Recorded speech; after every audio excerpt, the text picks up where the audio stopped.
Hello friends, welcome to my pacific wall. Friends, आज मैं आपको सूरज रोटा की कहानी सुनाऊंगी। सूरज रोटा का डोरा बनाने की वीडियो पहले मेरे चैनल पर आ चुकी है, आप वहां से देख लें। कहानी हम जहां पर हम गनगौर पूजते हैं वहीं पर गेहूं के 8 दाने हाथ में लेंगे हम गिनकर, और उसके साथ हम ये कहानी सुनेंगे। तो इस तरह से मैं 8 दाने हाथ में ले लूंगी, बाकी दाने हटा देंगे हम यहाँ से। और अब मैं ये जो मैंने सूरज रोटा का डोरा बनाया है वो भी हाथ में लूंगी, और 1 लोटा जल लेकर अब हम ये कहानी सुनेंगे। तो चलिए कहानी शुरू करते हैं। एक बार एक गांव में एक माँ और एक बेटी थी। दोनों बहुत गरीब थी। माँ गायें चरा के लाती थी जिससे कि उनका गुजारा चलता था। एक दिन सूरज रोटा का व्रत था, तो माँ ने अपनी बेटी को कहा कि तुम 2 रोट बनाना और किसी को भी वो रोट खाने मत देना, एक तुम्हारे लिए और एक मेरे लिए। और कोई भी अगर कुछ मांगने आए तो उसे आटा दे देना, गेहूं दे देना, लेकिन रोट मत देना। उसकी बेटी बोली ठीक है। सूरज भगवान माँ की बात सुन रहे थे। सूरज भगवान एक साधु का वेश लेकर आए और रोटी मांगने लगे। लड़की ने रोटी देने से मना कर दिया तो सूरज भगवान ने उसे कहा कि वह श्राप दे देंगे। बेटी ने डर के मारे एक रोटी से छोटा सा टुकड़ा बीच से तोड़ा और सूरज भगवान को भिक्षा में दे दिया। जब उसकी माँ आई, उसने देखा कि रोटी खंडित है, तो उसकी माँ पागल हो गई और पागल होकर अपनी बेटी को पीटने लगी कि रोटी का टुकड़ा लेके आओ, मेरी रोटी का टुकड़ा लेके आओ। लड़की माँ से बचने के लिए, माँ की मार से बचने के लिए जंगल में भाग गई और एक पीपल के पेड़ के ऊपर जाकर बैठ गई। उसे बैठे हुए 2 दिन हो गए, 3 दिन हो गए, वो भूख प्यास से बेहाल हो गई। सूर्य देव को उस पर दया आ गई और सूर्य देव ने उसके लिए भोजन और पानी भेज दिया। लड़की जैसे ही भोजन करने लगी, उसी समय उसी पीपल के पेड़ के नीचे एक राजकुमार रास्ता भटकते हुए आ गया, जो भूख प्यास से बेहाल था। राजकुमार कहने लगा, हे भगवान, अगर मुझे इस वन में खाने के लिए कुछ मिल जाता तो बहुत अच्छा होता।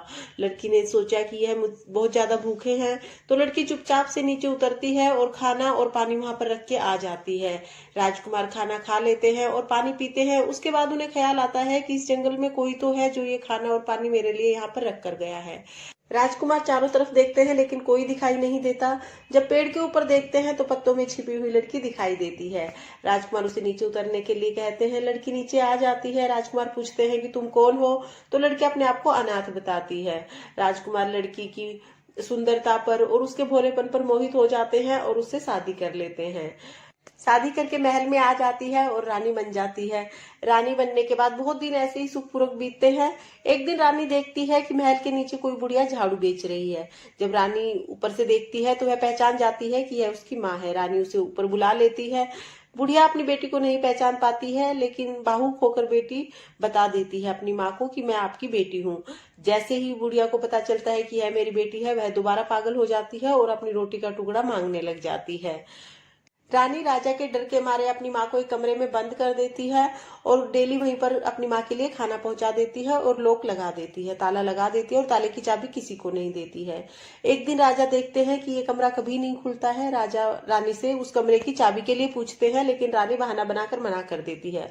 राजा को कुछ शक होता है तो राजा रोज रोज उस कमरे की चाबी के लिए पूछने लग जाते हैं और एक दिन हट कर लेते हैं कि ये कमरा खोल के दिखाओ।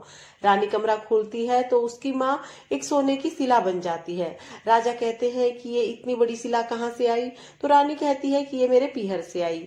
जब राजा कहते हैं कि तुम तो अनाथ थी, रानी बताती है कि नहीं, मैंने डर के मारे बता दिया था, मैं अनाथ नहीं हूँ, मेरा पीहर है।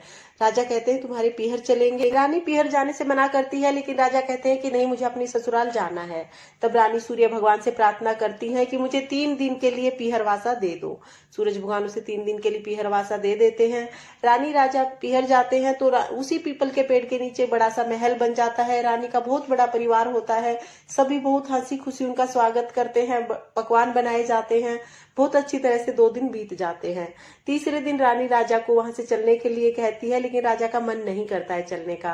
लेकिन रानी हट पकड़ लेती है कि उसे घर जाना है, तो राजा भी चल देते हैं। वो कुछ दूर चलने पर ही घोड़े का चालक बताता है कि मैं घोड़े की जीन वहीं पर छोड़ आया हूँ। तो राजा और रानी कहते हैं हम यहीं पर हैं, तुम जाकर जीन ले आओ। जैसे ही घोड़े का चालक वहां जाता है तो पीपल के पेड़ के नीचे कुछ भी दिखाई नहीं देता, सिर्फ जंगल ही जंगल है और पीपल के पेड़ के ऊपर जीन टंगी हुई मिलती है।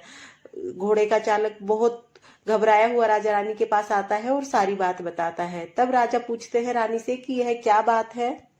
तब रानी राजा को सारी बात बताती हैं कि किस तरह एक साधु को उन्होंने रोट का टुकड़ा दे दिया था और किस तरह से वह पेड़ के ऊपर आकर बैठ गई थी। सारी बात जानने के बाद राजा अपने नगर में मुनियाद करा देते हैं कि सभी सूरज रोटा की कहानी सुने और सूरज रोटा का व्रत करे और उद्यापन जिस दिन करे उस दिन सूरज रोटा का रोट बनाए और वो व्रती ही खाए, किसी को भी वो रोटा ना दे, ताकि सभी औरतों को पीहर का सुख मिले और सूर्य भगवान सभी पर अपनी कृपा दृष्टि बनाए रखे। इस तरह से यह व्रत की कहानी पूरी होती है।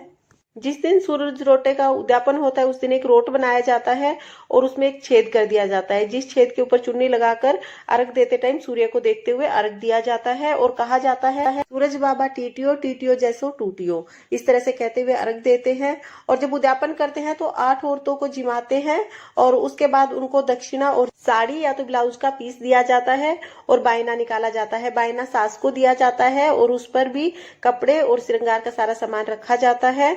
जब उद्यापन करते हैं तो रोट बनाया जाता है। वो रोट एक व्रत करने वाली एक रोट खाती है, जिसमें से वो किसी को भी नहीं देती और छोड़ती भी नहीं है झूठा। अगर आप ज्यादा ना खा सके तो रोटा छोटा बनाएं, लेकिन क्योंकि उसको छोड़ना नहीं होता है और इस तरह से इस सूरज रोटा का उद्यापन हो जाता है। तो अगर आपको उद्यापन विधि पसंद आई हो तो वीडियो को लाइक करें और मेरे चैनल माई पैसिफिक वॉल को सब्सक्राइब जरूर कर लें। Thanks for watching.